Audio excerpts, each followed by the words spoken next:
isu je yang membuatkan saya tanya soalan tu, kerana Bersatu ini akan berada di dalam komponen Pakatan Harapan bersama dengan DAP. Dan saya tanya balik, kenapa pula saya diajar daripada kecil bahawasanya DAP ini adalah musuh bangsa Melayu? Itu dikatakan bukan lain daripada siapa yang lain, melainkan Tun Mahathir sendiri. Kenapa pada hari ini, Tun, kita nak tubuhkan sebuah parti Melayu yang baru menggantikan UMNO, dan parti ini perlu bekerjasama dengan musuh orang Melayu yang Tun sendiri katakan sekian lama. Kan? Kata Tun Mahathir, dia kata kepada saya, don't worry, kerana PPBM ini, Bersatu ini di dalam Pakatan Harapan akan menjadi parti dominan yang mana kita akan menamatkan kuasa ataupun kejahatan DAP. Di mana DAP akan menjadi seperti MCA di dalam Barisan Nasional, berada di bawah PPBM, di bawah Bersatu. Maknanya PPBM ini akan menjadi dominan, kita yang menguasai mereka. Jadi DAP dah tak boleh nak buat, tak boleh nak bergerak. Itu jawapan ketika itu. Ketika itu. Dan itulah yang membuatkan saya bersetuju untuk menjadi pro-tem PPBM. Saya percaya wawancara yang dilakukan pada hari ini bukan hanya didengari oleh orang Barisan Nasional, tapi didengari oleh rakyat Malaysia, dan sudah pasti ianya juga didengari oleh Tun Mahathir, Tan Sri Muhyiddin dan Mukhris sendiri. Dan saya bercakap perkara yang benar. Kalau tak benar, buktikan yang saya salah. Saya begitu. Saya jujur di sosial media ataupun di dalam tulisan saya. Di mana-mana pun saya bercakap, saya firm. Ulang balik sebelum PRU 14, setahun sebelum itu, ketika saya keluar daripada parti, sehingga hari ini saya konsisten dengan kenyataan saya berkaitan dengan perkara ini. Okey, Cuk. You keluar sebelum pilihan raya? Sebelum pilihan raya. Mungkin ada sebab-sebab tertentu yang you keluar. Saya nak kongsikan juga yang itu. Tetapi sebelum pada itu, saya nak tanya you, maknanya adakah orang kata kalau sehingga hari ini keputusan, kalau tadi you cakap soal sebelum pilihan raya. Okey, sebelum pilihan raya. Tetapi selepas pilihan raya, benda tu terjadi. Seperti mana apa yang you risau, yang you takut, dah terjadi hari ini. Maknanya, dengan kata lain, DAP, PPBM, Bersatu bekerjasama dengan DAP. Alright? Dan yang you khawatir tu, maknanya, tapi yang you diberi penerangan sebelum pada ni, seolah-olah Bersatu itu berada di atas, dan dia akan neutraliskan kejahatan ataupun kerakusan DAP itu sendiri. Tapi hari ini kita tak nampak benda tu berlaku. Di situ saya nak tanya you. Sejauh mana kerisauan you tadi hari ini menjadi kenyataan, dan boleh you kongsi apa lagi yang DAP lakukan? Benda ini terus menerus orang kata mengusik ataupun hari-hari menjadi orang kata mimpi ngeri kita orang Melayu. Untuk penerbit rancangan ni, saya harap saya akan dipertemukan lagi dengan Wan K dalam program seterusnya. Kerana saya melihat 10 minit pertama sebelum program dimulakan, tanggapan saya tentang Wan K tidak salah, kerana Wan K menanyakan saya soalan-soalan yang betul-betul bagus yang menerujakan saya. Saya kritikal. But I like you. Alright. Turning point. Ketika saya bersama dengan PPBM, turning point, apa yang membuatkan saya mengambil keputusan untuk keluar dari PPBM dan menghalakan sokongan saya kepada perkara yang benar, menegakkan kebenaran. Alright. Pada satu ketika, saya Pakatan Harapan itu mereka ada satu mesyuarat yang dinamakan mesyuarat pembahagian kerusi untuk pilihan raya. Saya percaya Tun Mahathir dan Tan Sri Muhyiddin Yassin dan Mukhris sendiri tahu hati saya dalam perjuangan bangsa itu bagaimana. Tanya Muhyiddin Yassin, tanya Tun Mahathir, tanya Mukhris hari ini, mereka akan tahu dalam hati mereka jika mulut tidak mahu mengiyakan. Dalam hati mereka tahu bahawa Anina, perjuangan dia adalah untuk bangsa Melayu. Dan bagaimana itu mereka tahu. Dan kerana itu, jawatan kuasa mesyuarat pembahagian kerusi antara parti itu, PPBM itu tidak include saya. Saya tidak berada dalam jawatan kuasa tersebut. Tapi ketika mesyuarat itu berlangsung di ibu pejabat PKR di Glamoury itu, saya menyusup masuk. Ada wakil daripada di Tropicana. Ada wakil Amanah, PKR, DAP dan PPBM. Saya sebenarnya bukan dalam jawatan kuasa tersebut. Saya adalah orang yang menyelinap masuk. Ketika dalam mesyuarat tersebut, Tan Sri Muhyiddin Yassin menyebut, saya percaya Tan Sri Muhyiddin Yassin belum lagi lupa ingatan. Dia masih ingat, saya percaya dia ingat. Tan Sri Muhyiddin sebut, Anina is not one of the committee member. Bukan jawatan kuasa pembahagian kerusi. Tapi ketika itu sebab Abang Mat suka kita. Ini declare straight away, declare ke apa ni? Okey, never mind. Abang Mat suka kita sebab Abang Mat kata, tak apa, biarlah Nina ada kat sini. Kan? Dia mestilah Abang Mat suka saya ada dalam meeting. Kan? Alright. So saya pun ada dalam meeting tersebut. Ya. Dalam meeting tersebut saya dapati pembahagian kerusi itu tidak pun menunjukkan riak bahawa PPBM itu akan menjadi parti yang dominan. Kerana kelihatan DAP tidak pun menunjukkan reaksi yang mereka akan mengorbankan kerusi mereka. Ya. Jadi saya fikir macam mana you nak jadi dominan kalau kerusi you nak bertanding pun you kena ambil daripada PKR dan Amanah. Status quo. You kena ambil kerusi PPBM nak bertanding dalam PRU 14 itu, ambil kerusi daripada PKR dan Amanah, tidak boleh sentuh kerusi DAP. Dan bagaimana anda nak claim yang anda akan menjadi parti yang dominan sedangkan anda tidak boleh cuit satu pun kursi DAP? Okey? Dan itu adalah turning point saya. Turning point. Dan adalah kerana nak didetailkan bagaimana saya menjalankan istikharah saya untuk perjuangan dan sebagainya sehingga saya buat keputusan untuk keluar daripada PPBM itu. Dan yang paling penting sekali, kerisauan saya sebelum PRU 14 itu terbukti benar. Apabila pada PRU 14 malam tersebut 9 Mei 2018 diumumkan keputusan pilihan raya, PPBM hanya menang 13 kerusi dari 52 kerusi yang dipertandingkan. Sedangkan DAP menang 42 kerusi. PKR 49 kerusi dan Amanah menang 11 kerusi. Amanah itu kira parti yang kecil lah kan nak bandingkan PPBM yang gah ni. Amanah menang 11, dia pun menang dalam... Amanah tak ada tokoh pun ketika itu. Kalau nak bandingkan dengan Mahathir Muhyiddin Yassin, Mukhris. Dan 13 kerusi daripada 52 kerusi yang dipertandingkan itu adalah hanya 25% daripada peratusannya yang dimenangkan. Itu menunjukkan yang PPBM adalah parti yang paling gagal secara keseluruhan dalam PRU 14. Dia tertinggal jauh di belakang berbanding Amanah, PAS, Kewarisan, ke parti-parti di Sarawak sekalipun. Hanya menang 25% kerusi. Bagaimana dia nak jadi parti yang dominan? Kan? Sebab tu kita lihat pada hari ini, oleh kerana manifesto, saya satu saja manifesto ni yang dia orang tunaikan janji adalah Tun Mahathir menjadi Perdana Menteri. Tetapi dia sebalik, dia menunaikan janji menjadikan Mahathir itu sebagai Perdana Menteri.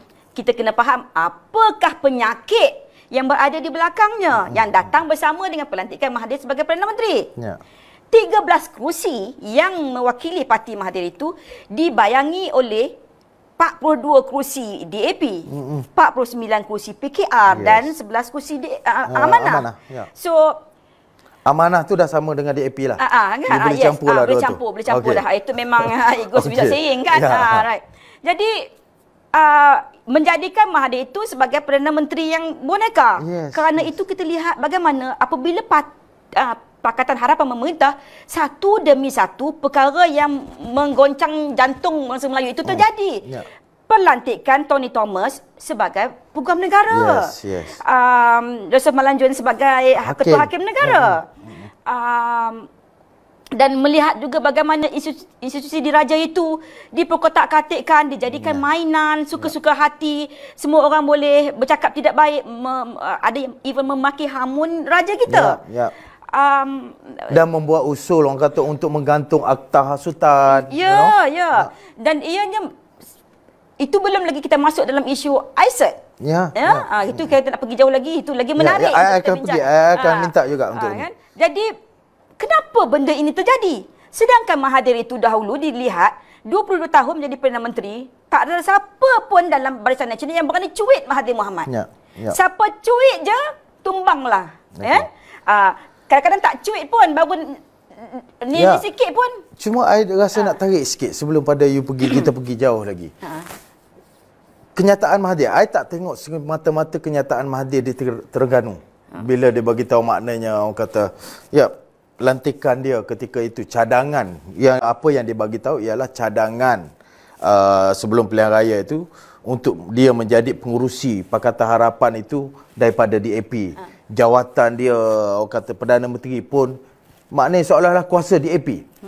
Saya bukan hanya mahu melihat orang kata dari segi kenyataan itu sendiri, tetapi you as orang kata orang yang kenal Mahathir, boleh tak you kupas ataupun ada benda lain behind the, orang kata macam like apa yang tersurat di sebalik kenyataan Tun. Kalau boleh you share setakat you kenal Tun.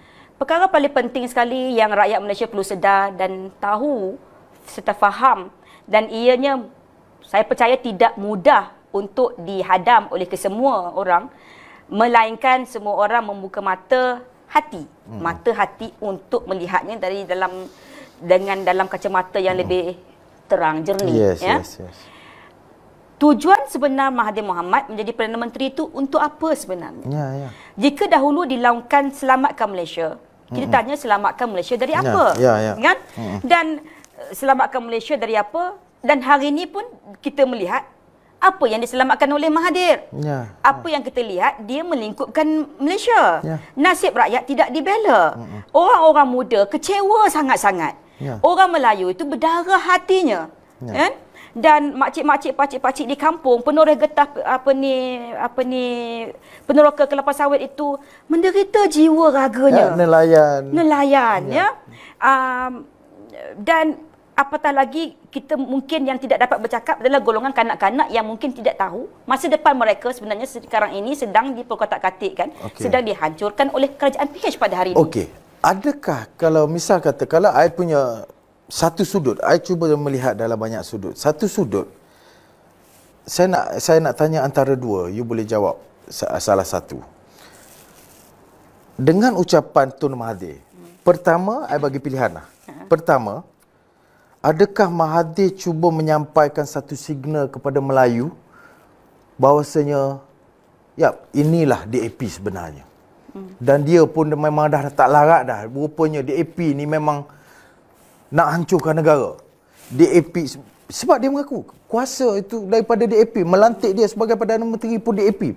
Atau maknanya pertama, adakah Mahathir cuba memberitahu rakyat kebenaran bahawasanya negara hari ini diperintah ataupun ditentu halakan oleh DAP? Pertama. Yang kedua, adakah apabila Mahathir merasakan orang kata seolah-olah sokongan dia tu bakal berakhir disebabkan kebangkitan, jangan nafikan kebangkitan orang kata geng Anwar sekarang ni. Dah mula. Kalau orang cakap, kalau ni saya nak pesan lah, kalau orang setakat penonton mungkin tak tahu, tapi kalau ada lah pemimpin daripada PH buka mulut kata tak ada krisis dalam PH ni berkaitan dengan kedudukan kerusi Perdana Menteri, dapat datang berjumpa saya akan bagi hujah. Adakah Tun bila dia mengetahui seolah-olah kuasa dia sedang dicabar, dia cuba menjadi hero Melayu dengan mengaku bahawasanya inilah kerja DAP, inilah kuasa DAP untuk menyedarkan Melayu dan menarik sokongan Melayu kepada PBBM ataupun Bersatu ataupun khususnya ke atas diri dia sebagai Perdana Menteri. Saya boleh merangkumkan dua-dua soalan itu. Silakan. Yang pertama, Mahathir Mohamad adalah a real politician. He is a very good politician. Dia sangat pandai memanipulasikan fakta. So hingga dia boleh pusing twist kepala otak rakyat untuk melihat beliau sebagai seorang pemimpin suci yang sebenarnya hadir sebagai seorang Superman untuk menyelamatkan Malaysia kononnya. Ketika itu. Dan itu yang ni kan, dan dia portray diri dia sebagai seorang yang sangat powerful, berkuasa, yang akan menjadi Perdana Menteri yang hebat, yang boleh mendominasi politik walaupun DAP berada di situ. Tapi akhirnya terbukti dia gagal. Apabila dia gagal hari ini, dia kata nasib dia ditentukan oleh DAP.